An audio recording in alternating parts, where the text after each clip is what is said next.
இஸ்ரவேலே கர்த்தரை நம்பு, கர்த்தரை நம்பு, உன் கர்த்தரை நம்பு.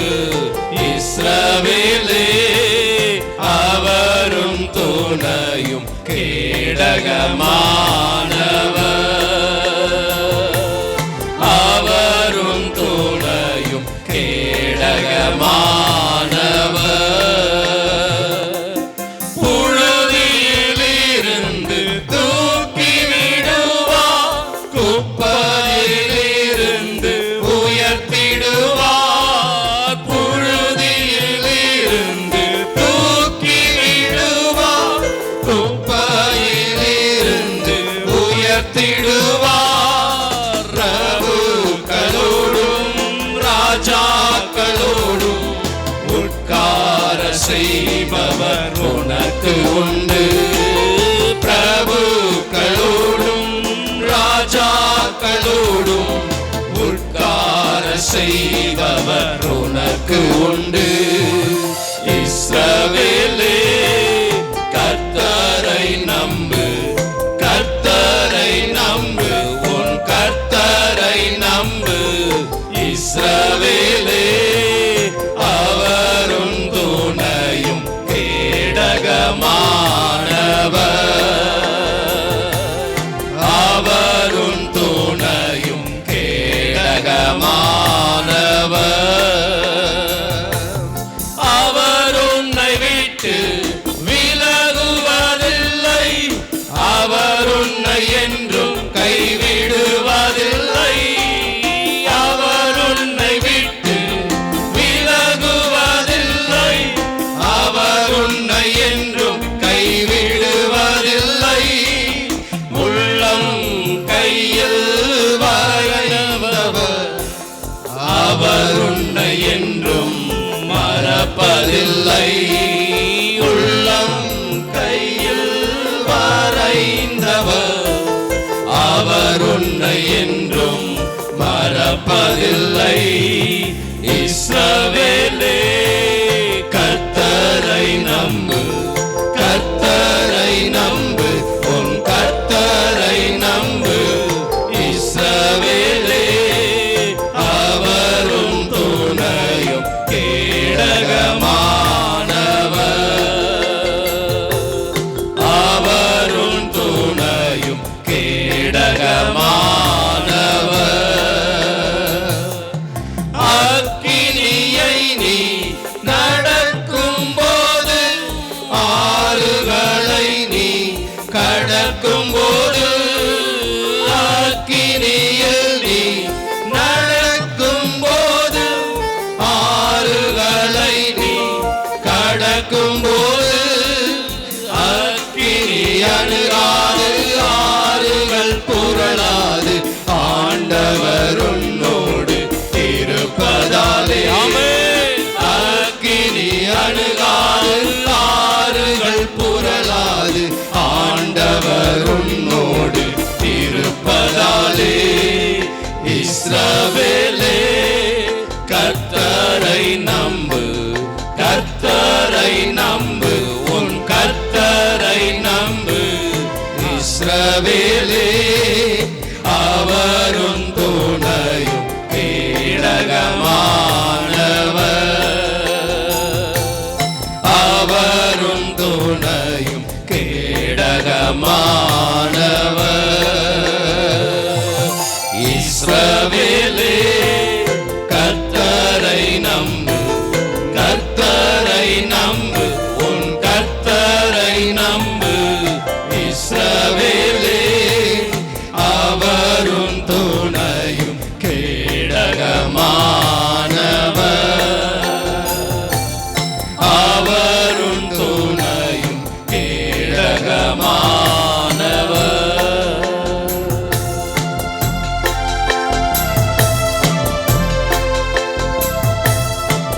பிதாவாகிய தேவனாலும் கர்த்தராகிய இயேசு கிறிஸ்துவினாலும் கிருபையும் சமாதானமும் உண்டாயிருப்பதாக. ஆமென்.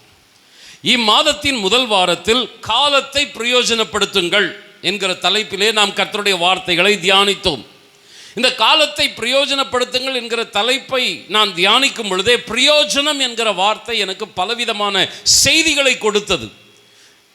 எனக்கு அந்த செய்திகளை எல்லாம் கொடுப்பதற்குரிய வாய்ப்புகள் இந்த மாதத்தில் எனக்கு கிடைக்கவே இல்லை. ஒருவேளை கர்த்தருக்கு சித்தமானால் வருகிற நாட்களிலே கொடுக்கலாம். ஆண்டவருக்கு ஸ்தோத்திரம். ஒரு சில செய்திகள் அந்த மாதத்தோடு முடிந்து விட்டது என்று அல்ல, எந்த வாரத்திலும் எந்த மாதத்திலும் அந்த செய்திகளை கொடுக்கலாம். இன்றைக்கு அந்த நான் தியானித்த செய்திகளில் பிரதானமான முக்கியமான என்னுடைய மனதை தொட்ட ஒரு செய்தியைத்தான் இன்றைக்கு உங்கள் மத்தியிலே நான் இருக்கிறேன். பிரயோஜனம் என்கிற அந்த கருப்பொருளிலே இந்த செய்தி நான் உங்கள் மத்தியில் வைக்கிறேன். நிச்சயமாகவே இந்த செய்தி நம் அனைவருக்கும் பிரயோஜனமாக இருக்க கர்த்தர் உதவி செய்வாராக. பிலமன் 1 அதிகாரம் 10 மற்றும் 11 வசனங்கள். என்னவென்றால், கட்டப்பட்டு இருக்கையில் நான் பெற்ற என் மகனாகிய ஓனேசிமுக்காக உம்மை மன்றாடுகிறேன். முன்னே அவன் உமக்கு பிரயோஜனம் இல்லாதவன், இப்பொழுதோ உமக்கும் எனக்கும் பிரயோஜனம் உள்ளவன்.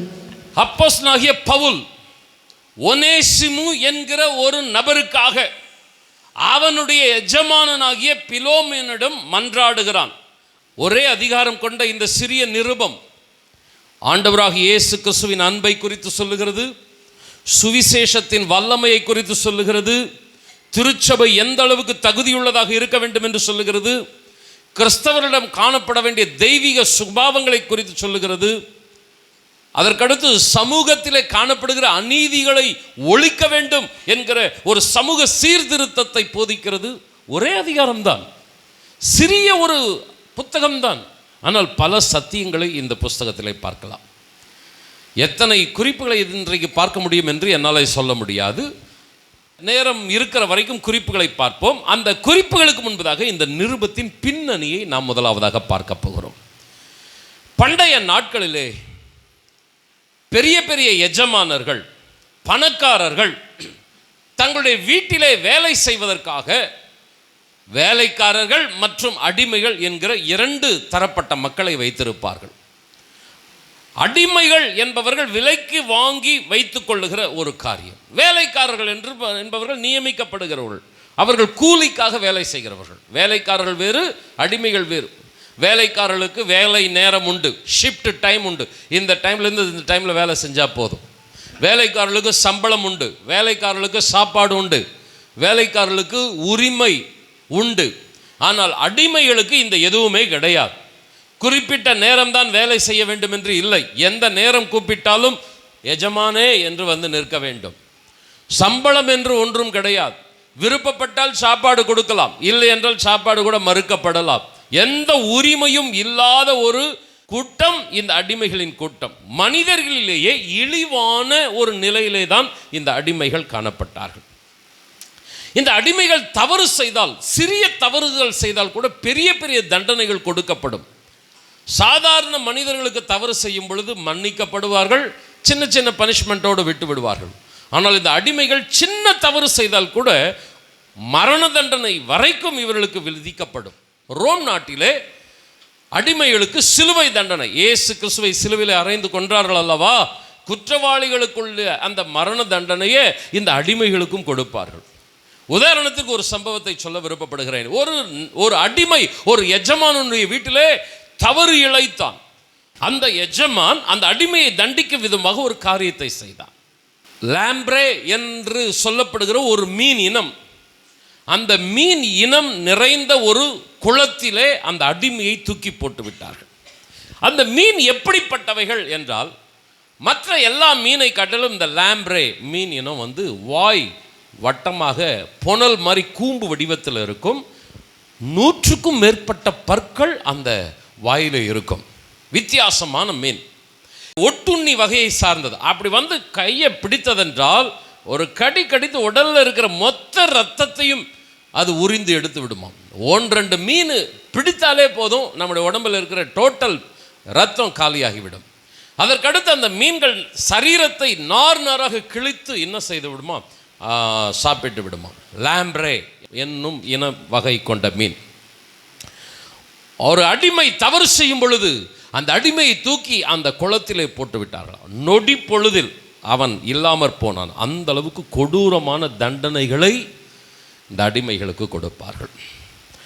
தவறு செய்யும் அடிமைகளை கொலை செய்வதற்கென்று வித்தியாசமான முறைகளையும் வைத்திருப்பார்கள். விளையாட்டு திடல்கள் அந்த நாட்களிலே உண்டு. அந்த விளையாட்டு திடல்களிலே கொண்டு வந்து அடிமைகளை சிங்கங்களுக்கு, மிருகங்களுக்கு இரையாக்குவார்கள். அடிமைகளை மோதவிட்டு எந்த அடிமை ஜெயிக்கிறானோ அந்த எஜமானன் ஜெயித்தது போல விளையாட்டுகள் நடத்துவார்கள். அடிமைகள் முறை என்பது மிக கொடூரமான ஒரு முறை பண்டைய காலங்களில். இப்பொழுது நாம் செய்திக்கு வருவோம். கவனிக்க கேட்கிறேன். இப்படிப்பட்ட ஒரு அடிமைதான் ஒனேசிமு. ஒனேசிமு என்கிறவன் அடிமை என்கிற ஸ்தானத்தை உடையவன். இந்த அடிமையை காப்பாற்றுவதற்காக எழுதப்பட்ட நிருபம் தான் ஒனேசிமு நிருபம். கவனிக்க கேட்கிறேன். ஆண்டவர் மகிமைப்படுவாராக. மிகப்பெரிய அப்போஸ்தலனாகிய பவுல் எஜமானனாகிய பிலமெனுக்கு மன்றாட்டு கடிதம், ஒரு ரிக்வெஸ்ட் லெட்டர், பரிந்து பேசுகிற ஒரு கடிதத்தை எழுதுகிறான். ஒனேசிமுவை நீங்கள் காப்பாற்ற வேண்டும், நீங்கள் ஏற்றுக்கொள்ள வேண்டும். பெரிய ஊழியக்காரன் ஒனேசிமுவுக்காக மன்றாடுகிறான். அன்பானவர்களே, ஒனேசிமு செய்த தவறு என்ன? ஒனேசிமு எஜமானனை விட்டு சொல்லாமல் கொள்ளாமல் ஓடி போகிறான். எஜமானனை விட்டு ஓடி போகக்கூடாது அடிமை. ஏனென்றால் அடிமை கிரயம் கொடுத்துதான் வாங்கப்படுகிறான். எஜமானன் ஒரு பணத்தை கொடுத்து தான் அடிமை விலைக்கு வாங்குவான். அப்படியானால் அந்த அடிமை எஜமானனுக்கு சொந்தம். ஓடி போகக்கூடாது. ஓடி போனாலேயே மரண தண்டனை.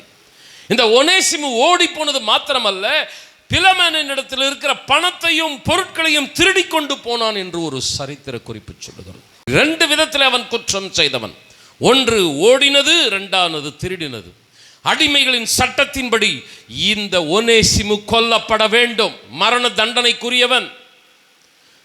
தெய்வாதீனமாக இந்த ஒனேசிமு எஜமானனை விட்டு ஓடி போகும் பொழுது அவன் அடைக்கலம் தேடி சென்ற இடம் அப்போஸ்தலனாகிய பவுலுடைய வீடு.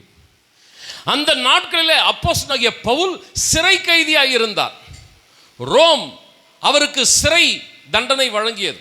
அவர் ரோம குடியிருப்பு உரிமையை பெற்றவராகியால் அவரை சிறையிலே அடைக்காமல், ஜெயிலிலே அடைக்காமல் அவரை வீட்டு காவலிலே வைத்தார்கள். ரோம் நாட்டு குடியுரிமை பெற்றவர்கள் என்றால் சில ஸ்லாக்கியங்கள் அவர்களுக்கு உண்டு. ஆதலால் அவரை ஜெயிலிலே அடைக்காமல் தனிக்காவல், வீட்டுக்காவலிலே அடைத்து வைத்தார்கள். வீட்டுக்காவலிலே இருக்கிற அருமையான பவுல் வெளியே செல்ல முடியாது, வீட்டை விட்டு வெளியே போக முடியாது. ஆனால் அவர் ஒன்றை செய்தார். கைகள் கட்டப்பட்டு இருக்கிறது, கால்கள் கட்டப்பட்டு இருக்கிறது. ஆனால் வீட்டு காவலில் அடைக்கப்பட்டிருக்கிற பவுல் என்ன செய்தார்? பாடி துதிக்க ஆரம்பித்தார், பிரசங்கம் பண்ண ஆரம்பித்தார். அந்த பாடல் சத்தத்தை கேட்டு, அந்த செய்தியின் சத்தத்தை கேட்டு அங்கே கூட்டம் கூட ஆரம்பித்தார்கள். பவுல் அப்போஸ்தலன் வீட்டு காவலில் அடைக்கப்பட்டிருந்தாலும் ஒரு மூலையில் முடங்கி போகவில்லை. அவர் கர்த்தரை துதித்து ஆராதிக் கொண்டிருந்தார். இன்றைய ஊழியக்காரர்களுக்கு, இன்றைய விசுவாசிகளுக்கு சின்ன சின்ன பிரச்சனைகள் வந்தால் சபையை விட்டு விடுகிறார்கள், ஊழியத்தை நிறுத்தி விடுகிறார்கள். மிகப்பெரிய அப்போஸ்தலன் பவுல், அவர் செய்த குற்றம் என்று ஒன்றுமில்லை. அவர் செய்த ஒன்றே ஒன்று, சுவிசேஷம் அறிவித்தது. சுவிசேஷம் அறிவிக்கக்கூடாது, இயேசுவை குறித்து சொல்லக்கூடாது. நான் அறிவிப்பேன் என்றார். வீட்டுக்காவலில் தூக்கி போட்டார்கள். மிக பெரும் பணக்காரன், சமூக அந்தஸ்துடையவன் பவுல் வீட்டுக்காவலில் அடைபட்டு இருக்கிறான். ஆனாலும் அமைதியாக இல்லை, கர்த்தரை ஆராதித்துக் கொண்டிருக்கிறார். ஆமென் சொல்ல கேட்கிறேன். கொஞ்சம் சத்தமாக ஆமென் சொல்ல கேட்கிறேன். சகோதரனே சகோதரியே, நம்முடைய ஆண்டவர் ரொம்ப ரொம்ப அருமையான ஆண்டவர். நம்ம எப்படி இருக்கிறோமோ அதுக்கு தகுந்தபடி நமக்கு ஆண்டவர் பலனும் கொடுக்கிறவர். அது நானாக இருந்தாலும் சரி, நீங்களாக இருந்தாலும் சரி, அது அப்போஸ்தலனாகிய பவுலாக இருந்தாலும் சரி, ஒனேசிமு மாதிரி அடிமையாக இருந்தாலும் சரி, நீ எப்படி இருக்கிற, உனக்கு நான் அப்படி இருப்பேன். ஆமேன்னு சொல்லுங்களேன். கொஞ்சம் சத்தமாக தான் ஆமேன்னு சொல்லுங்களேன். சர்ச்சில் சிலரெல்லாம் பார்க்கும்போது அவங்களுடைய ஆக்டிவிட்டீஸ், அவங்களுடைய இன்வால்மெண்ட்டெல்லாம் பார்க்கும்போது ரொம்ப ரொம்ப துக்கமாகிடுது. நீங்கள் எந்த அளவு கமிட்மெண்ட்டாக இருக்குன்னு கர்த்தர் பார்த்துட்டு தான் இருக்கிறார். பிரதர், சிஸ்டர், பாட்டு நேரத்தில் எப்படி இருக்கிறீங்க, மெசேஜ் டைமில் எப்படி இருக்கிறீங்க, பார்த்துட்டு தான் இருக்கிறார். நிச்சயமாக சொல்கிறேன், அவருடைய சமூகத்தில் அமர்ந்து இருக்கிறவர்களுக்கு அவர் எழுந்து நிற்பார். நானே தேவன். அல்லேலூயா. ஒருத்தரும் அந்த பலன்களை இழந்து போயிடாதீங்க. அப்போஸ்தலர் நடபடிகள் 28ஆம் அதிகாரம் 30, 31 வசனங்கள் பின்பு பவுல் தனக்காக வாடகைக்கு வாங்கியிருந்த வீட்டிலே 2 வருஷம் முழுவதும் தங்கி தன்னிடத்தில் வந்த யாவரையும் ஏற்றுக்கொண்டு மிகுந்த தைரியத்துடனே தடையில்லாமல் தேவனுடைய ராஜ்யத்தை குறித்து பிரசங்கித்து கர்த்தராகிய இயேசு கிறிஸ்துவை பற்றிய சுவிசேஷங்களை உபதேசித்துக் கொண்டிருந்தான். பிரியமானவர்களே, தனக்காக எடுக்கப்பட்டிருக்கிற வீட்டில் வாடகைக்கு குடியிருந்து என்றால் அவனாக வாடகை எடுத்துக்கொண்டு என்று அல்ல, அவன் வீட்டு காவலில் அடைக்கப்பட்டிருக்கிறான். இந்த வீட்டு காவலில் கூட அவன் சுதந்திரமாக இல்லை, அவனுடைய கைகள் கால்கள் கட்டப்பட்டு இருக்கிறது. ஒரு வசனத்தை நான் இதே புஸ்தகத்தில் எடுக்க விருப்பப்படுகிறேன். 10ஆம் வசனத்தை வாசிங்க. என்னவென்றால், கட்டப்பட்டு இருக்கையில் நான் பெற்ற என் மகனாகிய ஓனேசிமுக்காக உம்மை மன்றாடுகிறேன். கவனிங்க, முதல் எடுத்தவன் அந்த வசனத்தை வாசித்தோம். கட்டப்பட்டு இருக்கையில், கட்டுகளுக்கு மத்தியிலே கை கால்கள் விலங்கிடப்பட்டு கட்டப்பட்டு இருக்கிற பவுல் அமைதியாக இல்லை, கர்த்தருக்கு ஆக எதையாகிலும் செய்ய வேண்டும் என்று அவன் செயல்பட்டு கொண்டே இருக்கிறான்.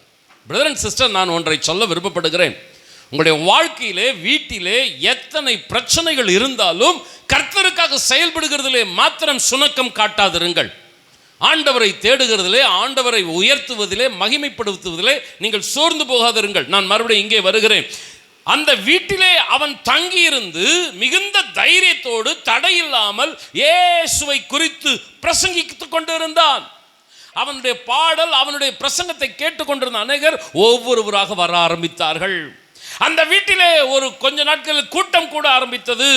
அங்கே அநேகருக்கு ஆண்டவரை குறித்து அறிவித்துக் கொண்டிருந்தான். இப்பொழுது நீங்கள் கவனிக்க வேண்டும். கொலேசே பட்டணத்திலிருந்து, பிலோமோன் வீட்டிலிருந்து, எஜமான் வீட்டிலிருந்து பயந்து ஓடுகிற அந்த ஒனேசிமு அடிமை தன்னுடைய உயிரை காப்பாற்றிக் கொள்வதற்காக எங்கேயாகிலும் அடைக்கலம் தேட வேண்டும், எங்கேயாவது அவன் போய் பாதுகாப்புக்காக ஒட்டிக்கொள்ள வேண்டும். அப்படி அவன் வந்த இடம் பவுல் அப்போஸ்தலனுடைய ஆலயம், ஜெபம். எனக்கு அன்பான சகோதரனை சகோதரியே, ஆண்டவருக்கு மகிமை உண்டாகட்டும். அந்த பவுல் அப்போஸ்தலனிடத்தில் இந்த ஒனேசிமு வருகிறான். ஒனேசிமு உயிருக்கு பயந்து சபைக்குள் நுழைகிறான். அவனுக்கு அந்த பாடல், அங்கே பவுலின் பிரசங்கம் அவனுடைய இருதயத்தை தொடுகிறது, அவனை மறுரூபப்படுத்துகிறது. பாவியாகிய அவன் பரிசுத்தவானாக மாறுகிறான், அவன் தேவனுடைய பிள்ளையாக மாறுகிறான். இப்பொழுது பவுல் ஒனேசிமுவை பிலமோனிடத்தில் திருப்பி அனுப்புவதற்காக எழுதப்படுகிற கடிதம் தான் இந்த கடிதம். இந்த பின்னணியை கொஞ்சம் மனதில் வைத்துக் கொள்ளுங்கள். ஒனேசிமு மரண தண்டனை குற்றவாளி. அந்த தண்டனையிலிருந்து அவன் எப்படி தப்பித்துக் கொண்டான்? அவனை காப்பாற்றியது எது? இயேசு கிறிஸ்துவின் அன்பு. அவன் அடைக்கலமாய் ஓடி வந்த தேவ சமூகம், சபை. அன்பானவர்களே, நீங்களும் நானும் தண்டனைக்குரியவர்கள், பாவம் செய்து நரக ஆக்கினைக்குரியவர்கள். நீங்களும் நானும் எங்கே போயிருக்க வேண்டும் தெரியுமா? அந்த கொடிய இரவும் பகலும் பற்றி எரிகிற அந்த அக்கினியிலே நாம் பங்கடைந்திருக்க வேண்டும். ஆனால் தேவன் கிருபையாய் நம்மை சத்தியத்திலே தம்மண்டை அழைத்து கொண்டார். எத்தனை பேர் ஆண்டவருக்கு நன்றி சொல்லுகிறீர்கள்? கொஞ்சம் சத்தமாக தான் ஆமென் சொல்லலாமே. ஒனேசிமு 2 விதத்திலே குற்றம் செய்தவன். 1, அவன் ஓடினவன். 2, திருடினவன். நம்முடைய மார்க்கம் பாவத்தை 2 விதங்களிலே சொல்லுகிறார்கள். 1 ஜென்ம பாவம், 2வது கர்ம பாவம். ஜென்ம பாவம் என்றால் பிறக்கும் போது நம்மோடு கூட ஒட்டி கொண்டு வருவது ஜென்ம பாவம். அதைத்தான் பரிசுத்த வேதாகமம் சொல்லுகிறது. ஆதாமினாலே உலகம் முழுவதும் கீழ்ப்படியாமைக்குள் சிக்கிக் கொண்டது. மனிதன் பிறக்கும் போதே பாவத்தில் பிறக்கிறான். தாவீது சொல்லுகிறான், என் தாய் என்னை பாவத்தில் கற்பம் தரித்தாள். பிறக்கும் போதே நாம் யார்தான் என்றால் பாவிதான். 2வது பாவம் என்ன? கர்ம பாவம். தவறு என்ன, பாவம் என்ன அப்படின்னு தெரிந்து செய்வது கர்ம பாவம்.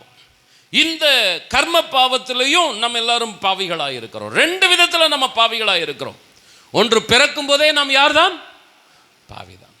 2வது, யாராகிலும் சொல்ல முடியுமா, நான் சின்ன வயசுலேருந்து இது வரைக்கும் ஒரு தப்பு நான் செய்யலை? யாராகிலும் சொல்ல முடியுமா?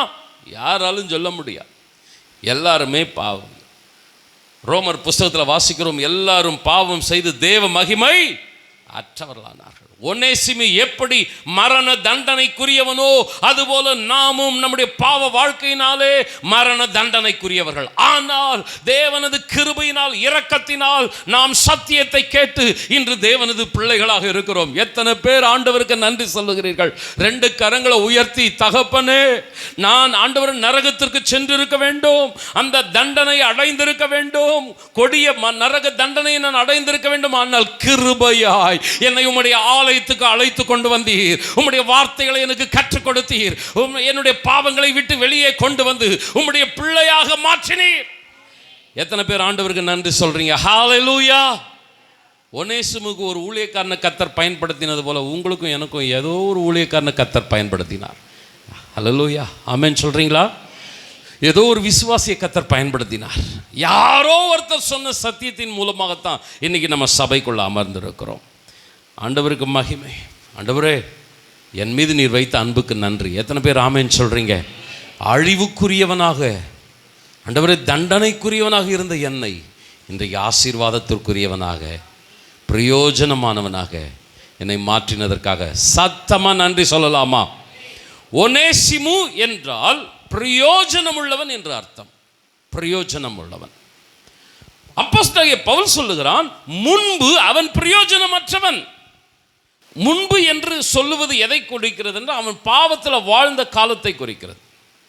அன்பானவர்களே, ஆண்டவர் மனிதனை படைக்கும் பொழுது பிரயோஜனமற்றவனாக படைக்கவே இல்லை.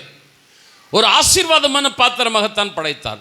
ஒனேசிமுவாக இருக்கட்டும், நீங்களாக நானாக இருக்கட்டும், யாராக இருந்தாலும் படைத்த தேவன் நாம் பிரயோஜனமான பாத்திரங்களாக இருக்க வேண்டும் என்று தான் படைத்தார். அப்படியானால் முன்பு அவன் பிரயோஜனமற்றவன் என்று ஏன் சொல்லப்படுகிறது? ஒனேமு செய்த பாவம், ஒனேமுக்குள் நுழைந்த அந்த பாவ சுபாவம் அவனை பிரயோஜனமற்றவனாக மாற்றிவிட்டது. அருமையானவர்களே, நீங்களும் நானும் பிரயோஜனம் உள்ள ஆசீர்வாதம் உள்ள பாத்திரங்களாக இருக்கணும்னு தான் கர்த்தர் படைத்தார். ஆனால் நமக்குள் காணப்பட்ட பாவ சுபாவம், வளருகிற காலங்களிலே நாம் செய்த பாவங்கள், தெரிந்தும் தெரியாமலும் செய்த பாவங்கள் நம்மளை எந்த நிலையில கொண்டு வந்து விட்டது? பிரயோஜனமற்றவன். பிரயோஜனமாய் இருக்க வேண்டிய ஒனேசிமு ஏன் பிரயோஜனமற்றவனாய் மாறினான் என்றால் அவனுக்குள் காணப்பட்ட பாவம். இன்றைக்கும் அநேகர் எந்த ஒரு ஆசீர்வாதத்திற்குரிய பாத்திரங்களாக இல்லாமல் பிரயோஜனமற்றவர்களாக இருக்கிறார்கள் என்றால் அதற்கு காரணம் என்ன என்பதை சற்று நாம் சிந்தித்து பார்க்க வேண்டும். தேவனுடைய படைப்பில் அப்படி இல்லை. சில நேரம் நம்மளை பார்த்து, உன்னை பெத்தத்துக்கு ஒரு கல்லை பெற்றிருக்கலாம் அப்படின்னு சொல்லுவாங்க. கல்லை பெற்றிருந்தா கூட ஏதாவது ஒரு லாபம் இருக்கும்.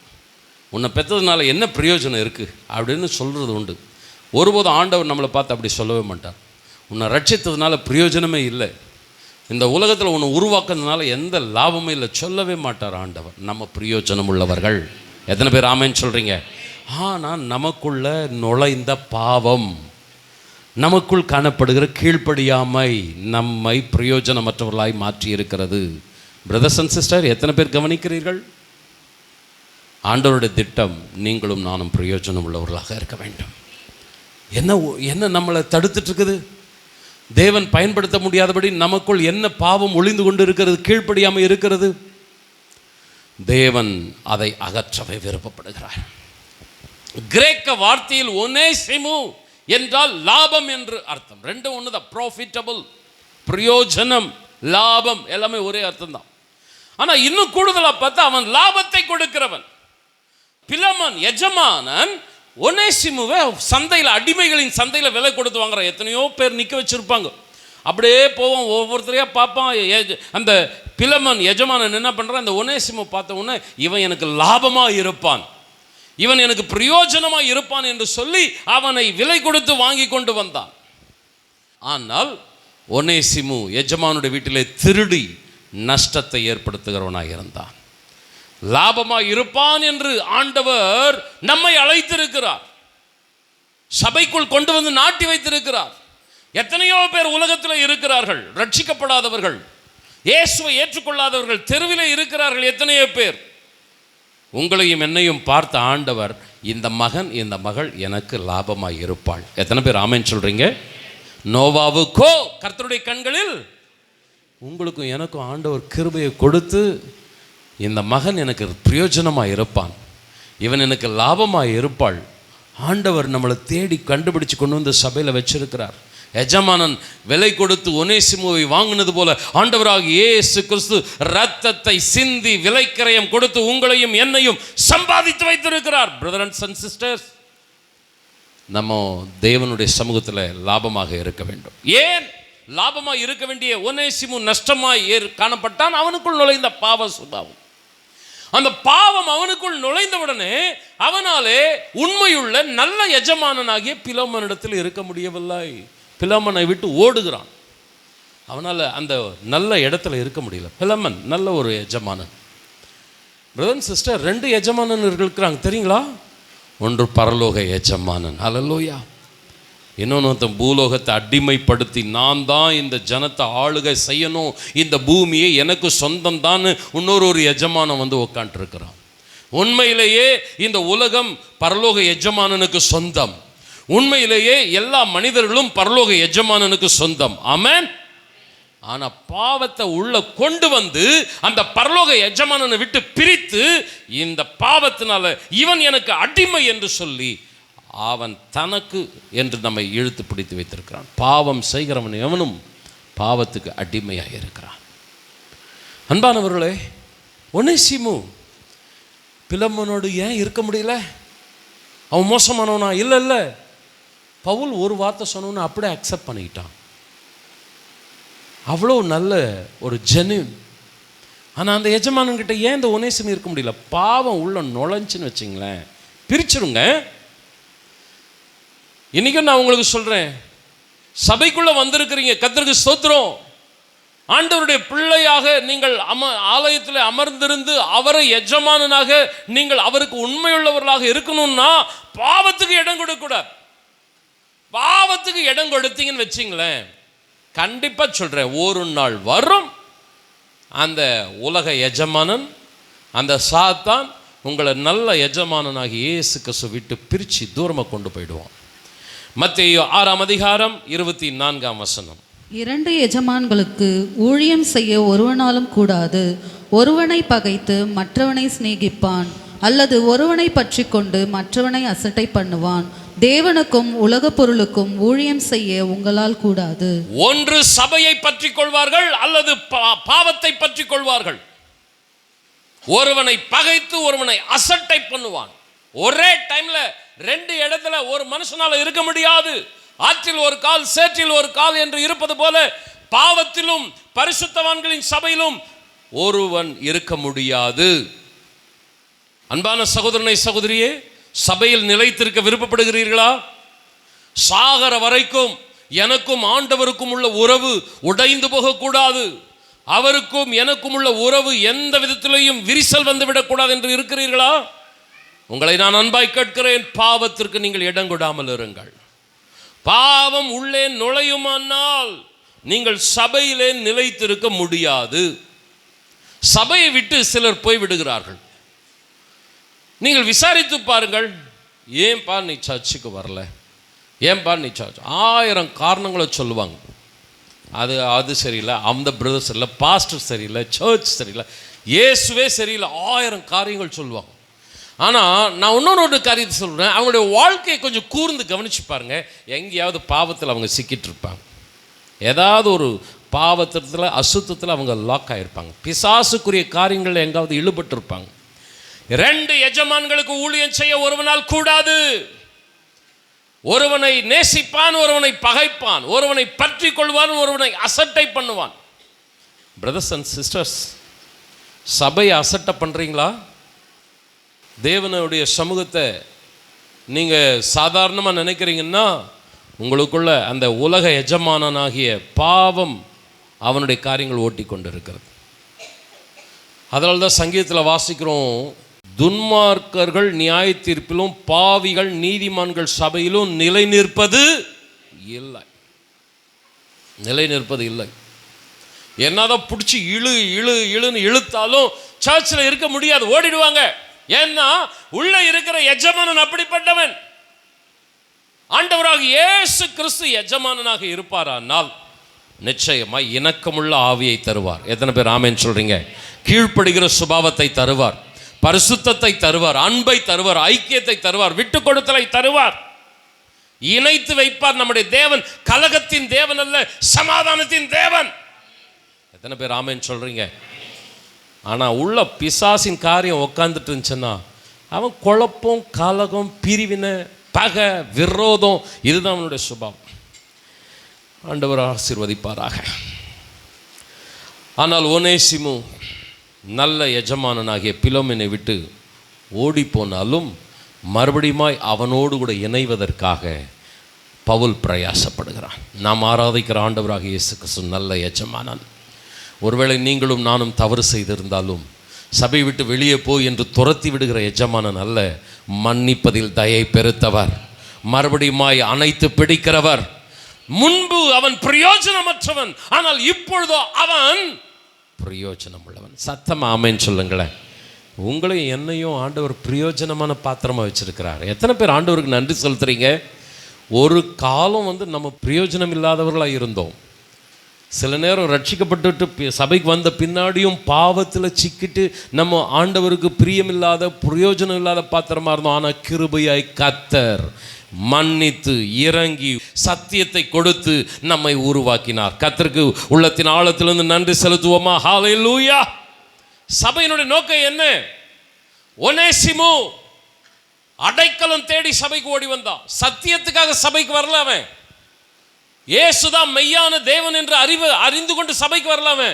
உயிரை காப்பாற்றிக் கொள்வதற்காக சபைக்கு வந்தான். ஐயோ, நான் சாகக்கூடாது, எனக்கு ஒரு அடைக்கலம் வேணும். பழைய ஏற்பாட்டு காலங்களில் போய் பலிபீடத்தை போய் பிடிச்சுக்கிட்டா அவனுக்கு ஒரு மன்னிப்பு உண்டு. ஆலயத்தில் பலிபீடம் இருக்கும் பாருங்க, அந்த பலிபீடத்தை போய் ஒருத்தன் பிடிச்சுக்கிட்டான்னா அவனை கொலை பண்ணக்கூடாது. அவன் ஓடி வருகிறான். ஐயோ, என் உயிர் காப்பாற்றப்படணும், இதுக்கு தான் அவன் ஓடி வருகிறான். சத்தியத்தை அறிவதற்கோ இயேசுதான் மெய்யான தேவன் கேட்பதற்கோ சபைக்குள்ள வரல. நம்மளாம் கூட சபைக்கு எதுக்கு வந்தோம்? பரலோகத்துக்கு போகணும், அதுக்காக இயேசு கிட்ட வரல. நான் வரல, எனக்கு ஒரு வியாதி இருந்துச்சு. எங்க போனாலும் என்ன பண்ணாலும் சரி பண்ண முடியல. ஆண்டவர்கிட்ட வந்தா நல்லாகுமா? சரி போய் பார்க்கலாம். ஜெபம் பண்ண ஆண்டவர் அற்புதம் செஞ்சார். பணப்பிரச்சனை, குடும்ப பிரச்சனை, வியாதி, சத்துருவின் போராட்டம், இப்படித்தான் நம்மளாம் சர்ச்சுக்குள்ள வந்திருக்கிறோம். ஆனா சபைக்குள்ள வந்த நம்மை ஆண்டவர் சத்தியத்தினாலே இழுத்து கொண்டார். ஹல்லேலூயா. ஒனேசிமு உயிரை பாதுகாத்துறதுக்கு ஓடி வந்தான். ஆனா அவனை பிரயோஜனம் உள்ளவனா கர்த்தர் மாற்றினார். எத்தனை நல்ல எஜமானன் நம்முடைய பரலோக எஜமானன். கொஞ்சம் ரெண்டு கரங்களை உயர்த்தி, ஆண்டவரே, உலக காரியத்துக்காக தான் சபைக்கு வந்தோம். ஆண்டவரே, பணம் வேணும், பொருள் வேணும், வேலை வேணும், கல்யாணம் ஆகணும், சுகம் கிடைக்கணும், விடுதலை கிடைக்கணும், இப்படித்தான் நாங்கள் சர்ச்சுக்கு வந்தோம். ஆனால் எங்களை நேசித்து எங்களை பிரயோஜனமான பாத்திரமாய் மாற்றினதற்காக உமக்கு நன்றி. சத்தமா ஆமென் சொல்லலாமா? சபை எதுக்கு அருமையானவர்களே? சபை பாவியான ஒருவனை பரிசுத்தவனாக மாற்றி நஷ்டமான பாத்திரமாக இருக்கிற அவனை லாபமான பாத்திரமாக உருவாக்குவதுதான் சபையின் நோக்கம். சபை இந்த காரியத்தில் கண்ணும் கருத்துமாக இருக்க வேண்டும். லாப நஷ்ட கணக்குகளை போட்டுட்டு இருக்கக்கூடாது, வருமானத்தை கணக்கு போட்டுட்டு இருக்கக்கூடாது, பெருமை புகழ கணக்கை போட்டுட்டு இருக்கக்கூடாது. தேவன் அந்த சபைகளை அங்கீகாரம் செய்யவே மாட்டார். சபைன்னு நடக்கட்டும்னு விட்டுருவார். ஆனா எந்த சபை தேவனால் அங்கீகாரம் பெறும்? சபைக்கு வருகிற மக்கள் தேவனுக்கு பிரியமான பாத்திரங்களாய், உபயோகமான பிரயோஜனமான பாத்திரங்களாய் மாற வேண்டும். சபைக்குடி வருதலை நீங்கள் எப்படி எடுக்கிறீர்கள் அருமையானவர்களே? நான் போய் சர்ச்சில் போகிறது நான் பாட்டு பாடுறதுக்காக, நான் போகிறது பிரசங்கம் பண்ணுறதுக்காக, அப்படியா? ஒரு சில ஊழியக்காரர்கள் செய்திக்காக அழைக்கப்பட்டால் கரெக்டாக மெசேஜ் டைமுக்கு தான் வருவாங்க. ஏன் அவங்க பாட்டு நேரத்துக்கு வரக்கூடாதா? அவங்க ஆராதனையில் தன்னை தாழ்த்தி அர்ப்பணிக்கக்கூடாதா? ஆனால் நான் அப்படி கிடையாது. ஒரு சில இடங்களுக்கு நான் செய்திக்கு அழைக்கப்பட்டிருக்கிறேன். பாஸ்டர்ஸ் மீட்டிங், சண்டே சர்வீஸ் நான் அழைக்கப்பட்டிருக்கிறேன். அவங்க எனக்கு சொல்லுவாங்க, பாஸ்டர் நீங்கள் ஒரு 10:30 11 வந்தால் போதும் பாஸ்டர். ஏன் பிரதர்? அந்த டைமில் தான் நாங்கள் மெசேஜுக்கு அறிவிப்பு கொடுத்துட்டு மெசேஜ் கொடுப்போம். சர்வீஸ் எத்தனை மணிக்கு ஸ்டார்ட் ஆகுது பிரதர்? 9:30 ஸ்டார்ட் ஆகிடும். நான் 9:30 நான் வந்துடுறேன். உங்கள் ஊழியக்காரன் நான் சொல்கிறேன், போய் கேளுங்க. நீங்கள் என்னை பற்றி எங்கேயாவது விசாரிக்கணுன்னா கேளுங்க. மெசேஜ் டைமுக்கு போக மாட்டேன். போயிட்டு அந்த பாடல் நேரத்தில் துதித்து ஆராதித்து அர்ப்பணித்து. ஆராதனைன்றது என்ன பிரதர்? பாட்டு பாடுறதா? பிரசங்கம் பண்ணுறதா? தப்பாக சிலர் இருக்கிறாங்க. சிலர் சர்ச்சுக்கு வராங்க, பிரசங்கம் பண்ணுறதுக்கு வந்தால் போதும், பிரசங்க டைமுக்கு போனால் போதும். ஊழியக்காரனும் சரி, விசுவாசியும் சரி, சரியில்லை. ஆனால் நான் மறுரூபம் அடையணும் ஆண்டவரே, நான் உம்முடைய சாயலை பெறணும் ஆண்டவரே, எனக்குள்ள ஒரு மாற்றம் ஏற்படணும் ஆண்டவரே, இப்படி நான் சபையை நினைப்பேன் என்றால், இப்படி நாம் சபையை நடத்துவோம் என்றால் இந்த சபை தேவனால் அங்கீகாரம் பெறும். பிரதர்ஸ் அண்ட் சிஸ்டர், ஆண்டவருக்கு மகிமை உண்டாகட்டும். ஒருவேளை ஒரே நாளில் மாற்றம் வந்துடாது. இன்னைக்கு வரீங்கன்னா அடுத்த வாரமே நீங்கள் டோட்டலாக டிரான்ஸ்ஃபார்ம் ஆகிடுவீங்கன்னு சொல்ல முடியாது. நாளுக்கு நாள், மாதத்துக்கு மாதம், வருஷத்துக்கு வருஷம், மகிமை மேல் மகிமை, பலத்தின் மேல் பலன். அல்லேலூயா. அப்படியே நாளுக்கு நாள் நம்ம மறுரூபம் அடையணும். ரோமர் 12:1 அப்படி இருக்க சகோதரரே, நீங்கள் உங்கள் சரீரங்களை பரிசுத்தமும் தேவனுக்கு பிரியமுமான ஜீவ பலியாக ஒப்பு கொடுக்க வேண்டும் என்று தேவனுடைய இரக்கங்களை முன்னிட்டு உங்களை வேண்டிக் கொள்ளுகிறேன். இதுவே நீங்கள் செய்யத்தக்க புத்தியுள்ள ஆராதனை. ஏது புத்தியுள்ள ஆராதனை? ஆராதனைக்கு சரியான நேரத்தில் வந்து அந்த பாடுற நேரத்தில், துதிக்கிற நேரத்தில், ஜெபிக்கிற நேரத்தில் அர்ப்பணிப்போடு ஈடுபாட்டோடு இருப்பது தான் ஆராதனை. சிலர்லாம் அட்டண்டன்ஸ் போடுறதுக்காக ஆராதனைக்கு போவாங்க. நான் வந்தேனே பாஸ்டர் சர்ச்சுக்கு. அப்படியா? எப்பப்பா வந்த? எந்த டைமில்? கண்ண மூடி கண்ணை திறந்து, நான் வந்துட்டேன் பாஸ்டர், ஆனால் இந்த வேலைன்னு போயிட்டேன். அட்டண்டன்ஸ். சபை இந்த நாளில் வேறு ட்ரெண்டில் போயிட்டுருக்குங்க. வேறு ட்ரெண்டில் போயிட்டுருக்குது. கல்யாணத்துக்காக, கச்சேரிக்காக, உலகத்துக்காக சர்ச்சு. ஒரு கமிட்மெண்ட் இல்லை, ஒரு மறுரூபத்தின் அனுபவம் சபையில் இல்லை. நான் சொல்கிறேன், அந்த சபை அங்கீகாரமே பெறாது. தேவன் அந்த சபை மேலே பிரியமாகவே இருக்க மாட்டார். ஒரு உதாரணத்துக்கு சொல்கிறேன். ஆராதனையில் ஆண்டவர் சொல்கிறார், நான் அவர்கள் மத்தியில் உலாவி அவர்கள் தேவனாக இருப்பேன். அவர்கள் இந்த ஜனத்தை எனக்கென்று ஏற்படுத்தினேன். இவர்கள். ஆண்டவர் இந்த சபைக்குள்ளே வராருங்க. உங்களை நீங்களே ஆராய்ந்து பார்த்துங்க. நான் ஒன்றும் கேட்கல. நான் செய்கிற ஆராதனை புத்தியுள்ள ஆராதனையா? உங்கள் சரீரங்களை ஜீவ பலிகளாய் செலுத்துவதே நீங்கள் செய்கிற புத்தியுள்ள? பிரதர், நீங்கள் கேட்டுங்க பிரதர், உங்களையே கேட்டுங்க, நான் உங்களை கேட்க மாட்டேன். சாம், நீ செய்கிற ஊழியம் புத்தியுள்ள ஊழியமா? ஆண்டவருக்கு பிரியமான சபையை நீ நடத்துறியா? உங்களை கொஞ்சம் நீங்கள் கேட்டுங்க. சர்ச்சுக்கு வர எப்படி இருக்கிற? பாட்டு பாடுற நேரத்தில் எப்படி இருக்கிற? செய்தி நேரத்தில் எப்படி இருக்கிற? நான் செய்கிற ஆராதனை புத்தியுள்ள ஆராதனையா? பைபிள் சொல்கிற ஆராதனையை நான் பண்ணுறேன்னா? பிரதர் அண்ட் சிஸ்டர், மறுரூபம் இருக்கணும். 2 வருஷம்தான் பவுல் அப்போஸ்தலன் அந்த எபேசுல சபையை நடத்தினான். வீட்டுக்காவலில் இருந்தது 2 வருஷம்தான். இந்த ஒனேசிமு எவ்வளோ காலம் அந்த சபையில் இருந்தான்னு தெரியல. உயிர் தப்ப ஓடி வந்தான். 1 வாரம் இருந்திருப்பான், 1 மாதம் இருந்திருப்பான், எத்தனையோ சில மாதங்கள் இருந்திருப்பான். மறுரூபம் ஆயிட்டாங்க. இதுக்கு முன்னாடி அவன் பிரயோஜனம் இல்லாதவன், இப்பொழுதோ அவன் பிரயோஜனம் உள்ளவன். இந்த சபை அப்படிப்பட்ட ஒரு மாற்றத்தை ஏற்படுத்தலைன்னா ஊழியக்காரன் நான் வெட்கப்பட்டு போயிடுவேன் தேவனுடைய சமூகத்தில். சும்மா காணிக்கையை வசூல் பண்ணுறதுக்கும் பொழப்ப ஓட்டுறதுக்கும் இந்த சபைன்னா எனக்கு பொழைக்கிறதுக்கு 1000 வழி தெரியுது. இன்றைக்கும் நான் சொல்கிறேன், இந்த பைபிளை விட்டுட்டு சாப்பிட்றதுக்கு எனக்கு வழியே இல்லையானா வழி உண்டு. அந்த வழியெல்லாம் தூக்கி போட்டுட்டு இந்த பைபிளை எடுத்துறதுக்கு காரணம் பொழைப்புக்கு இல்லை, ஆத்துமாக்களை பிரயோஜனமுள்ள பாத்திரங்களை மாற்றுவதற்கு. முன்பு அவன் பிரயோஜனம் இல்லாதவன், இப்பொழுதோ அவன் பிரயோஜனமானவன். முன்பு அவன் நஷ்டத்தை கொண்டு வந்தவன், இப்பொழுதோ அவனால் சபையிலே லாபம். இதுதான் சபையினுடைய கடமை.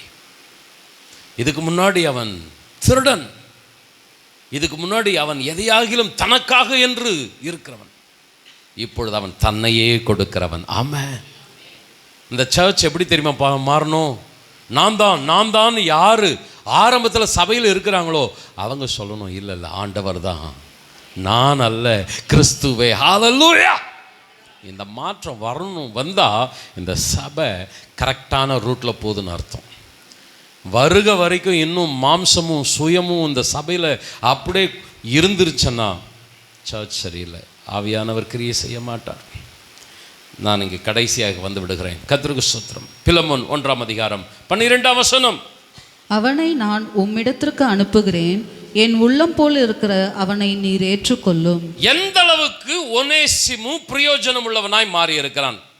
நீங்க கவனிச்சு பார்த்தீங்கன்னா இந்த வசனத்துல பவுல் ஒனேசிமை குறித்து சாட்சி சொல்லுகிறார். என் உள்ளம் போல் இருக்கிற அவனை நீர் ஏற்றுக்கொள்ள வேண்டும். ஒனேசிமு இப்பொழுது எப்படி இருக்கிறான்? நான் எப்படி கிறிஸ்துவுக்குள் இருக்கிறேனோ அப்படி ஒனேசிமு கிறிஸ்துவுக்குள் இருக்கிறான். என் உள்ளம் போல் இருக்கிற அவனை. பிரதர் அண்ட் சிஸ்டர், சொல்ல முடியுமா? என்ன போல விசுவாசிகள், என்ன போல என்னுடைய பிள்ளைகள், சொல்ல முடியுமா?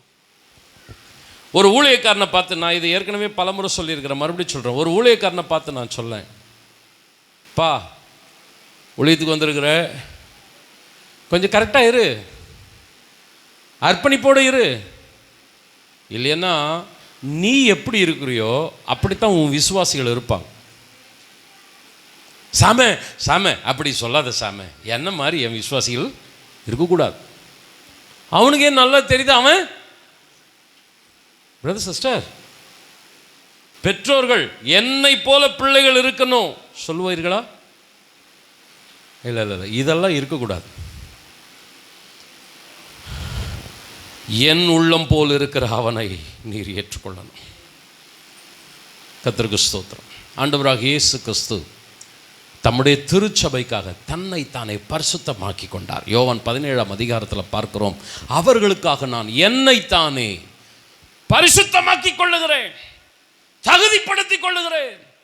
என் சபை நன்றாக இருக்க வேண்டும் என்றால் நான் சரியாக இருக்க வேண்டும். ஒனேசிமு கரெக்டா இருக்கணும்னா நான் கரெக்டா இருக்கணும். நான் கிறிஸ்துவை பின்பற்றுகிறது போல நீங்கள் என்னை பின்பற்றுங்கள். ஊழியக்காரன் சொல்லணும், பேரண்ட்ஸ் சொல்லணும், பையா நான் எப்படி ஆண்டவருக்காக வைராக்கியமா இருக்கிறனோ நீ இருடா. சொல்ல முடியுமா? அம்மா அப்பா சொல்ல முடியுமா?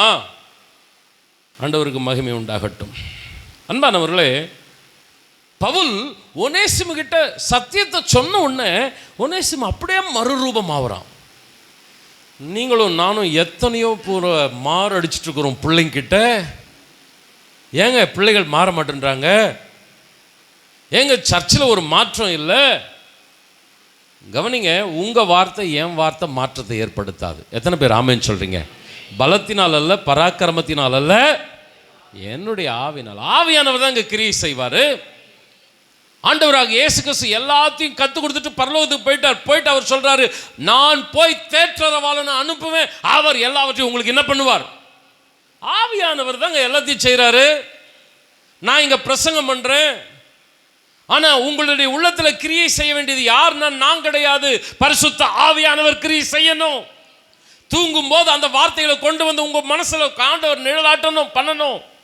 ஐயோ இப்படி நான் மாறணுமே என்ற ஒரு மனசாட்சியில் கர்த்தர் கிரியை செய்யணும். மாற்றத்தை ஏற்படுத்துகிற ஒரு பரிசுத்த ஆவியானவர். எத்தனை பேர் ஆமென் சொல்றீங்க? ஆவியானவர் கிரியை செய்யணும்னா பவுல் எப்படிப்பட்டவனா இருக்கிறான் தெரியுங்களா? சட்டத்தை மதிக்கிறவன், ரூல்ஸ் அண்ட் ரெகுலேஷன்ஸை கரெக்டாக ஃபாலோ பண்ணுறவன். நீங்கள் இந்த 12ஆம் வசனத்துக்கு முந்தைய சில வசனங்களை பார்த்தீங்கன்னா பவுல் சொல்கிறான், நான் அவனை என்னோடு கூட வைத்துக் கொள்ளலாம் என்று இருந்தேன், ஆனால் நான் அவனை உம்மிடத்திற்கு அனுப்புகிறேன். இப்போ பவுல் யாராக இருக்கிறான்னு உங்களுக்கு சொன்ன, நான் வீட்டு கைதியாக இருக்கிறான். வீட்டுக்குள்ளே கை கால்கள் கட்டப்பட்ட ஒரு கைதியாக இருக்கிறான். அவனுக்கு ஒரு ஹெல்ப்பர் தேவையா இல்லையா? அடிமை ஒருத்தன் கிடைச்சிட்டான். கவனிங்க, உக்காருனா உக்காரணும், எழனா எழணும், செய்யலானா செய்யணும். ஒரு அடிமை கிடைச்சிட்டான். அவனுக்கு கூலி கொடுக்க தேவையில்லை, எதுவும் கொடுக்க தேவையில்லை. அவனை பவுல் தன்னோட வச்சுக்கிட்டா பவுலுக்கு லாபமா நஷ்டமா?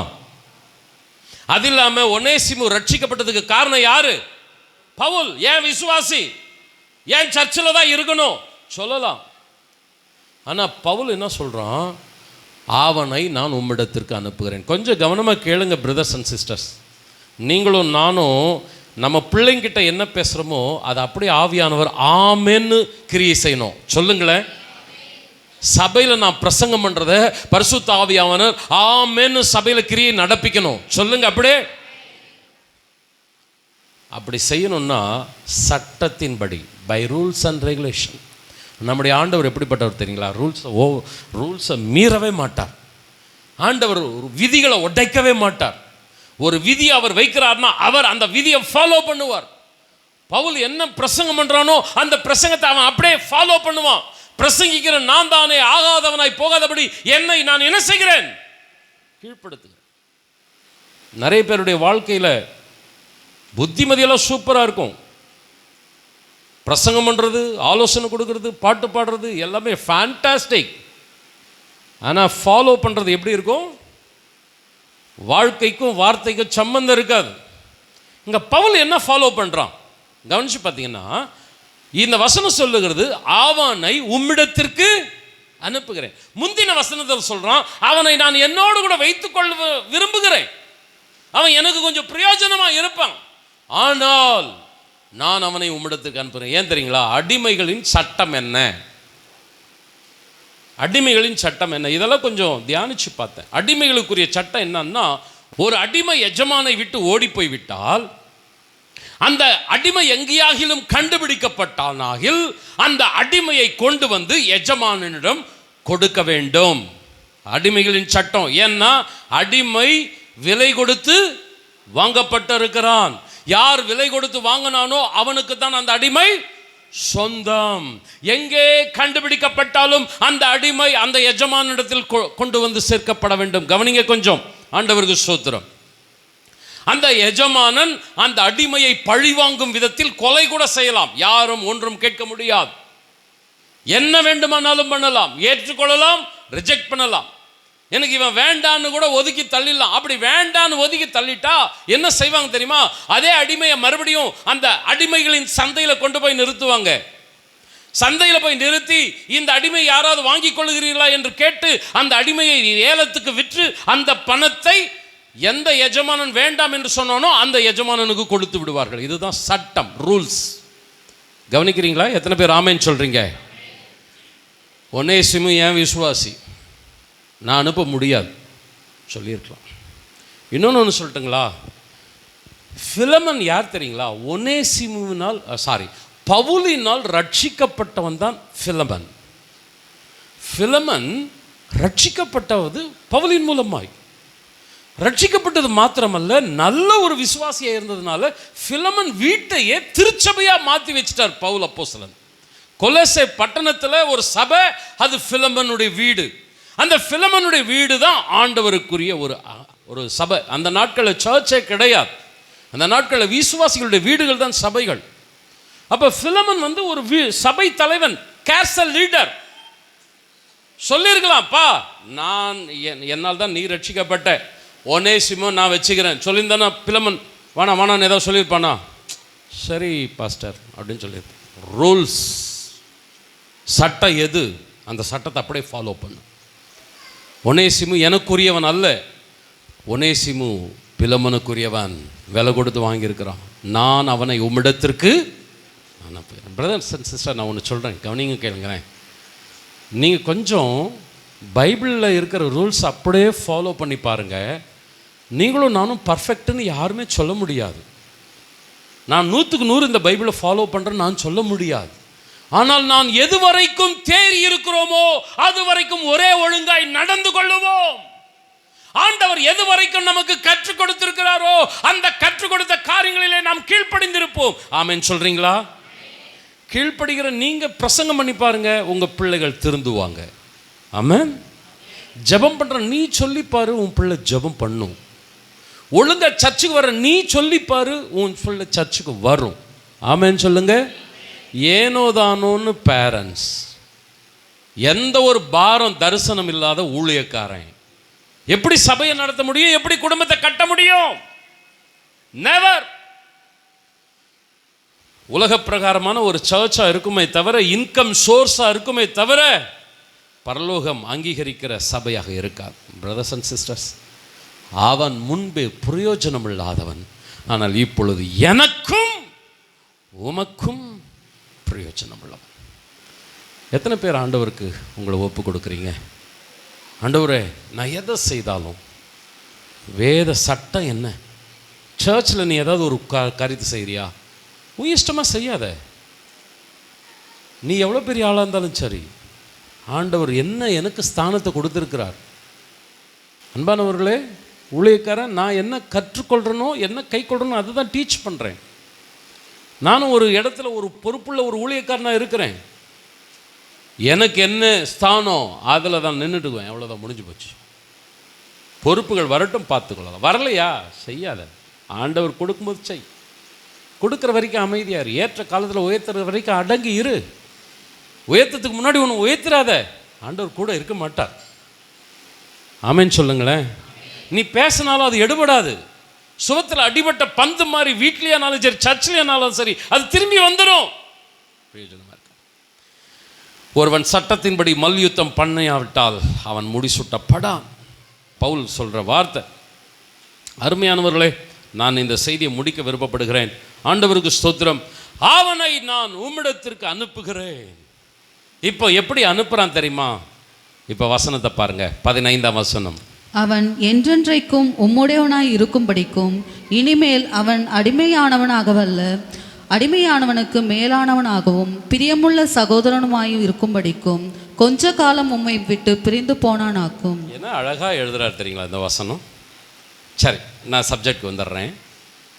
இப்போது உங்ககிட்ட நான் அனுப்புகிறேன். அவனை எப்படி தெரியுமா அனுப்புகிறேன்? அவன் அடிமை இல்லை, அவன் இப்போ உனக்கு யார்? சகோதரன். ஆமென் சொல்லுங்களேன். ஆமென் சொல்லுங்களேன். உலகத்தில் அநியாயம் இருக்கலாங்க, சமூக அநீதி உலகத்தில் இருக்கலாம், ஜாதி ஏற்றத்தாழ்வு உலகத்தில் இருக்கலாம், படித்தவன் படிக்காதவன், ஏழை பணக்காரன், அந்த ஜாதி இந்த ஜாதி எல்லாமே வெளியே, சர்ச்சுக்கு வெளியே இருக்கணும், சர்ச்சுக்குள்ளே இருக்கக்கூடாது. ஆமென் சொல்லுங்க. சமூக அநீதிகளை ஒழித்து கட்டுறான் பவுல் அப்போஸ்தலன். எஜமானன் அடிமை, சபைக்கு வெளியே. நீ சர்ச்சுக்குள்ள பிலமன் எஜமானன் கிடையாது, ஒனேசிமு அடிமை கிடையாது. நீ யாரு? சகோதரன். ஆமென் சொல்லுங்களேன். என்ன அருமையான ஒரு சத்தியங்க நம்மளுது.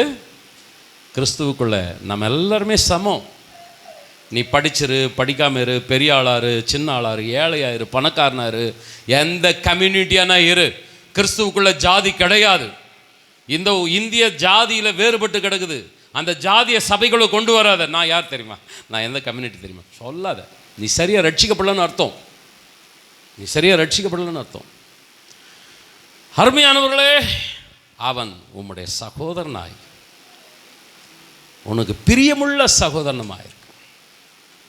நம்ம எப்படி இருக்கிறோம் அருமையானவர்களே? அடிமை மாதிரி ஒரு ரூல் பண்ணுற நபராக இருக்கிறோமா? சர்வ அதிகாரம் பண்ணுற நபராக இருக்கிறோமா? ஹேய் பயந்துடாதீங்க அப்படின்னு பண்ணுறோமா? அதிகாரம் இருக்குங்க, ஆண்டவர் அதிகாரத்தை கொடுத்துருக்கிறார். ஆனால் அந்த அதிகாரம் இல்லை, சகோதரன். ஆமென் சொல்லுங்களேன். குடும்பத்தில், சபையில் அந்த அன்பு மேலோங்கட்டும். Praise the Lord. அன்புனால கட்டுறது தாங்க நல்ல ஃபவுண்டேஷன். அந்த அன்பில் நம்ம கட்டி எழுப்புவோம். Praise the Lord. இன்னொன்று அழகாக பவுல் அந்த வார்த்தை நடைய பாருங்க. அவன் உமக்கு சகோதரனாக இருக்கும்படி கொஞ்ச காலம் உம்மை விட்டு, என்னன்னா கொஞ்ச காலம் அப்படி போயிடுது போனான். எல்லாமே காட்ஸ் கண்ட்ரோல். பிலமன் தேவனுடைய நடத்துதல். கொஞ்ச காலம் அவனை விட்டு கர்த்தர் பிரிச்சது எதுக்கு தெரியுமா? அடிமையா உங்ககிட்ட வரக்கூடாதவன் யாரா வரணும்? தேவனது திருவிளையாடல். Praise the Lord. ஃபேமிலிக்குள்ளே ஒரு சில டைம் புருஷன் பொண்டாட்டிக்குள்ளே அப்படி கொஞ்சம் கெஞ்சம் அப்படி போதுன்னா ஆண்டவர் அப்படி நல்லா இன்னும் டைட்டாக்கிறதுக்கு ஆமென் சொல்லுங்களேன். இருக்கிறத உடைக்கிறவர் அல்ல ஆண்டவர். ஆமென் சொல்லுங்க. கொஞ்ச கால பிரிவு அது இன்னும் ஸ்ட்ராங் ரிலேஷன்ஷிப்பாக மாறணும். சத்தமாக ஆமென் சொல்லுங்களேன். ஆண்டவரே, சபையில் நீர் ஆளுக செய்யும். நடைபெறுகிற அத்தனை சம்பவங்களும் நன்மைக்கு ஏதுவாக மாறட்டும். சத்தமா ஆமென் சொல்லுங்களேன். கடைசியாக ஒரு வசனத்தை வாசிக்கலாமா? 2 தீமோத்தேயு 2ஆம் அதிகாரம் 21ஆம் வசனம். ஆகையால் ஒருவன் இவைகளை விட்டு தன்னை சுத்திகரித்துக் கொண்டால் அவன் பரிசுத்தமாக்கப்பட்டதும் எஜமானுக்கு உபயோகமானதும் எந்த நற்கிரியைக்கும் ஆயத்தமாக்கப்பட்டதுமான கனத்திற்குரிய பாத்திரமாய் இருப்பான். கண்களை மூடி ஜெபம் பண்ணலாமா? ஒரு காட்சியை நான் உங்களுக்கு காட்டுகிறேன். இப்பொழுது கொலோசை பட்டணத்துக்கு நேராக திருச்சபை மக்கள் அந்த சபைக்கு ஓடோடி வந்து கொண்டே இருக்கிறார்கள். அந்த வந்து கொண்டிருக்கிற அந்த கூட்டத்தில் 2 பேர் ஒன்றாக உள்ளே நுழைகிறார்கள். அந்த ஒன்றாக உள்ளே நுழைகிற நபர்களை உற்று பார்த்தால், ஒன்று பிலமன், 2வது ஒனேசிமு. அந்த சபையில உள்ளே நுழைந்த அவர்கள் ஒன்றாக ஓரிடத்தில் அமர்ந்து ஆராதிக்க ஆரம்பிக்கிறார்கள். வெளியே காணப்பட்ட அடிமைத்தனம், சர்வாதிகாரம் இதெல்லாம் சபைகளுக்குள் காணாமற் போனது. காட்டு மிராண்டிகளின் தேசமாக இருந்த இந்த இந்திய தேசம் இன்றைக்கு நாகரீகமான தேசமாக மாற்றியதற்கு காரணம் மிஷனரிகளில் கொண்டு வந்த சத்தியம், சபை போதித்த சத்தியம். கொஞ்சம் 2 கரங்களை உயர்த்தி, ஆண்டவரே, இந்த சபைக்குள்ள மறுபடியும் அந்த ஜாதி வேற்றுமை வந்துடக்கூடாது, அந்த பிரிவினைகள் வந்துடக்கூடாது. சாத்தான் மறுபடியுமாய் எஜமானனாக ஆண்டவரே விசுவாசிகள் வீடுகளையோ தனிப்பட்ட இடங்களையோ சபையோ பிடிக்கவே கூடாது. நீரே நல்ல எஜமானன். கரங்களை நல்லா தட்டி ஹல்லேலூயா, ஹல்லேலூயா, ஹல்லேலூயா. பிலமனும் ஒனேசிமும் சேர்ந்து சாட்சி சொல்றாங்க, இயேசு எல்லாருக்கும் தெய்வம். அவர் எஜமானனுக்கும் தெய்வம், அவர் அடிமைக்கும் தெய்வம், அவர் உயர்குல மக்களுக்கும் தெய்வம், ஒடுக்கப்பட்ட மக்களுக்கும் தெய்வம், அவர் ஏழைக்கும் தெய்வம், பணக்காரனுக்கும் தெய்வம், படித்தவனுக்கும் தெய்வம், படிக்காதவனுக்கும் தெய்வம். இயேசு மேலே வானத்திலும் கீழே பூமியிலும் எல்லா மனிதர்களுக்குள்ளும் ஒரே நாமம், அது இயேசுவின் நாமம் மாத்திரமே. ஹல்லேலூயா, ஹல்லேலூயா. தேவனுடைய நாமம் மகிமைப்படுகிறது. அந்த சபை பிரயோஜனமாக இருக்கிறது. ஒனேசிமு பிரயோஜனமான பாத்திரம். பிரதர்ஸ் அண்ட் சிஸ்டர்ஸ், ஏதோ ஒரு பிரசங்கத்தை நான் பண்றேன்னு இந்த பிரசங்கத்தை பண்ணல. 2 கரங்களை உயர்த்தி, ஆண்டவரே அப்பா, இந்த காலவெளியில ஆண்டவரே, எஜமானன், நல்ல எஜமானன் நீர் ஆண்டவரே. ஆனால் சாத்தான் உள்ளே நுழைந்து பாவத்தை ஆண்டவரே, கலகத்தை, பிரிவினையை கொண்டு வந்து அவன் ஆண்டவரை கெடுக்க பார்க்கிறான், உடைக்க பார்க்கிறான், பிரயோஜனம் இல்லாத ஆண்டவரை கூட்டமாய் மாற்ற பார்க்கிறான், குடும்பமாக மாற்ற பார்க்கிறான். ஆனால் ஆண்டவரை, நீர் எங்களை நேசிக்கிறீர், எங்களை மறுபடியும் அன்பின் கயிறுகளினாலே இணைக்கிறீர், கட்டி எழுப்புகிறீர். ஹல்லேலூயா, ரிபஹந்த நமோ, ரபலத நமோ, ஹல்லேலூயா, ஹல்லேலூயா. முன்பு அவன் பிரயோஜனம் இல்லாதவன், முன்பு அவன் நஷ்டத்தை கொண்டு வந்தவன், தனக்கு என்று வாழ்ந்தவன். ஆனால் இப்பொழுதோ தன்னையே கொடுக்கிறவன், அவன் லாபமாய் இருக்கிறவன், அவன் பிரயோஜனம் உள்ளவன். எங்கள் தேவனே, எங்களுடைய சபை, எங்கள் சபையில் இருக்கிற ஒவ்வொரு குடும்பங்கள், எங்கள் குடும்பத்தில் இருக்கிற ஒவ்வொரு நபர்கள் உமக்கு பிரயோஜனமான பாத்திரமாய் மாறட்டும். கரங்களை தட்டி கர்த்தரை மகிமைப்படுத்தலாமா? ஹல்லேலூயா, ஹல்லேலூயா. உமக்காகத்தான் வாழ்கிறேன், உம்மைத்தான் நேசிக்கிறேன். சொல்லுங்க, நான் உமக்காகத்தான் வாழ்கிறேன், உம்மைத்தான் நேசிக்கிறேன். பலியாகி என்னை மீட்டீரே, பலியாகி என்னை மீட்டீரே. பரலோகம் திறந்தீரையா, பரலோகம் திறந்தீரையா. எஜமானனே, என் இயேசு ராஜனே, எஜமானனே, என் இயேசு ராஜனே. என்னமெல்லாம் ஏக்கமெல்லாம் உம் சித்தம் சொல்லுங்க இயேசுவே. என் எண்ணமெல்லாம் ஏக்கமெல்லாம் உம் சித்தம் செய்வதுதானே. எஜமானனே, எஜமானனே, என் இயேசு ராஜனே. கரங்களை நல்ல தட்டி ஆவில நிறைந்து ஹல்லேலூயா, ஹல்லேலூயா. ஆண்டவரே உமக்கு ஸ்தோத்திரம். முன்பு அவன் பிரயோஜனம் இல்லாதவன், இப்பொழுதோ அவன் பிரயோஜனம் உள்ளவன். இந்த சபையை பத்தி, என்னை பத்தி, குடும்பத்தை பற்றி, இங்கே இருக்கிற ஒவ்வொருவரை பற்றி கரங்களை கொஞ்சம் உயர்த்தி, இப்பொழுதோ அவன் எனக்கு பிரயோஜனம் உள்ளவன். கொஞ்சம் கரங்களை உயர்த்தி, ஆண்டவர் இந்த செய்தி அப்படியே காதில் வாங்கிட்டு நாங்கள் போயிட்டோம்னா, ஒரு பிரயோஜனம் இல்லப்பா. பரலோக எஜமானனே, விலை கொடுத்து வாங்கினீரே, பணம் இல்லப்பா, உடைய ஜீவன், உடைய ரத்தத்தை கொடுத்து பலியாகி என்னை மீட்டீரே. நீர் கொடுத்த விலைக்கு நான் மதிப்பு கொடுக்கணும், முக்கியத்துவம் கொடுக்கணும். நான் உம்முடையவன். பிசாசுக்கு சொந்தமாயிடக்கூடாது, பாவத்துக்கு அடிமையாயிடக்கூடாது. உமக்கு சொந்தமானவன். ஒருவேளை நான் ஏதாவது உமக்கு நஷ்டத்தை ஏற்படுத்தி இருந்தேன்னா, உமக்கு துக்கத்தை ஏற்படுத்தி இருந்தேன்னா, உம்மை விட்டு தூரம் போயிருந்தேன்னா, எத்தனை பேர் சொல்றீங்க? 2 கரங்களை உயர்த்தி, தகப்பனே என்னை பிரயோஜனம் உள்ள பாத்திரமா மாற்று. என்னை கண்டுபிடித்தது லாபமா இருக்கணும், என்னை ரட்சித்தது ஒரு பரலோகத்துக்கு மகிமையா இருக்கணும்.